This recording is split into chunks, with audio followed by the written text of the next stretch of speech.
നമസ്കാരം, ന്യൂസ് കേരള ടുഡേയിലേക്ക് സ്വാഗതം. നടൻ ബാലയ്ക്കെതിരെ പുതിയ വെളിപ്പെടുത്തലുമായി എഴുത്തുകാരനായ ലിജേഷ് എത്തിയിരിക്കുകയാണ്. ബാലയുടെ മുൻ ഭാര്യയായ എലിസബത്ത് പറഞ്ഞ കാര്യങ്ങളെല്ലാം സത്യമാണെന്ന് തെളിയുകയാണ് ലിജേഷിന്റെ ഈ തുറന്നുപറച്ചിൽ. ഒരു സിനിമ ബാലയെ നായകനാക്കി ചെയ്യണമെന്നുള്ള ഉദ്ദേശത്തോടു കൂടിയാണ് അദ്ദേഹത്തെ പരിചയപ്പെടുന്നത്. 2 തോക്കുകളാണ് ബാലയുടെ കയ്യിലുള്ളത്. യൂട്യൂബ് ആങ്കർമാരും കൂടാതെ പല സ്ത്രീകളും ഈ തോക്ക് കയ്യിലെടുത്ത് നോക്കിയിട്ടുണ്ട്.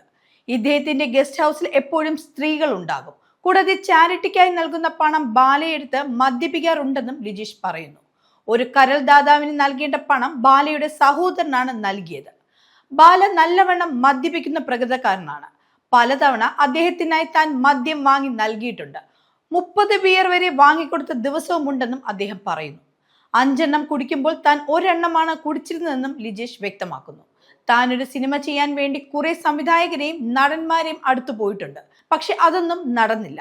അങ്ങനെയാണ് താൻ വളരെയധികം ആരാധിച്ചിരുന്ന വ്യക്തിയായ ബാലയെ പരിചയപ്പെടുന്നത്. ഷഫീഖിന്റെ സന്തോഷം എന്ന സിനിമയുടെ ക്യാമറാമാൻ വഴിയാണ് ബാലയെ പരിചയപ്പെടുന്നത്. അന്ന് പാലാരിവട്ടത്തുള്ള അദ്ദേഹത്തിന്റെ ഫ്ളാറ്റിൽ എത്തുമ്പോൾ അദ്ദേഹത്തിന്റെ ബർത്ത്ഡേ ഫംഗ്ഷൻ ആയിരുന്നു. എന്നാൽ ആ ഫംഗ്ഷന് അദ്ദേഹത്തിന്റെ ഭാര്യയായ എലിസബത്ത് ഉണ്ടായിരുന്നില്ല. മാധ്യമങ്ങളെല്ലാം എലിസബത്ത് എവിടെയെന്ന് അദ്ദേഹത്തോട് ചോദിച്ചിരുന്നു. പിന്നീടാണ് ബാലയുടെ ഡ്രൈവറായ ജെയ്സൺ എലിസബത്തിനെ പോയി കൂട്ടിക്കൊണ്ടുവരുന്നത്. എലിസബത്ത് ഒരു വട്ട് കേസാണെന്നും എലിസബത്തിന് ഒരിക്കലും കുഞ്ഞുങ്ങൾ ഉണ്ടാവില്ലെന്നും പലതവണ ബാല തന്നോട് പറഞ്ഞിരുന്നെന്നും ലിജോ വ്യക്തമാക്കുന്നു. ബാലയുടെ കയ്യിലുള്ള 2 തോക്കുകളിൽ ഒന്ന് എയർഗണ്ണും മറ്റേത് ഒറിജിനൽ തോക്കുമാണ്. ഇയാളുടെ കയ്യിൽ എപ്പോഴും തോക്കുകൾ ഉണ്ടാകും. ഇക്കാര്യം മിക്ക സിനിമാ താരങ്ങൾക്കും അറിയാം. എല്ലാവരും ഇത് വാങ്ങി നോക്കിയിട്ടുണ്ടെന്നും ചിലരെല്ലാം ഇത് ഉപയോഗിച്ചിട്ടുണ്ടെന്നും അദ്ദേഹം പറയുന്നു.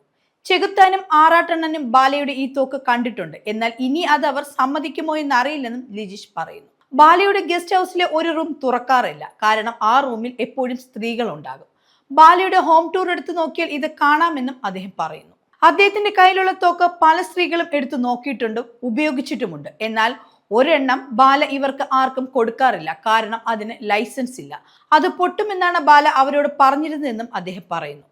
അദ്ദേഹത്തിന്റെ ഭാര്യ പലതവണ കരഞ്ഞുകൊണ്ട് പുറത്തു നിൽക്കുന്നത് ലിജീഷ് കണ്ടിട്ടുണ്ട്. സ്വന്തം മകളുടെ ഒരു ഫോട്ടോ പോലും ബാലയുടെ ഫ്ളാറ്റിൽ ഇല്ലെന്നും ഈ കുട്ടിക്ക് കൊടുക്കാനുള്ള 12 ലക്ഷം കൊടുക്കാതെ ഇപ്പോഴും വഞ്ചനാ കേസിൽ കിടക്കുകയാണെന്നും ലിജോ പറയുന്നു. ബാലയ്ക്ക് കേരളത്തിലും തമിഴ്നാട്ടിലും ഒരുപാട് ഗുണ്ടാ പടകളുണ്ട്.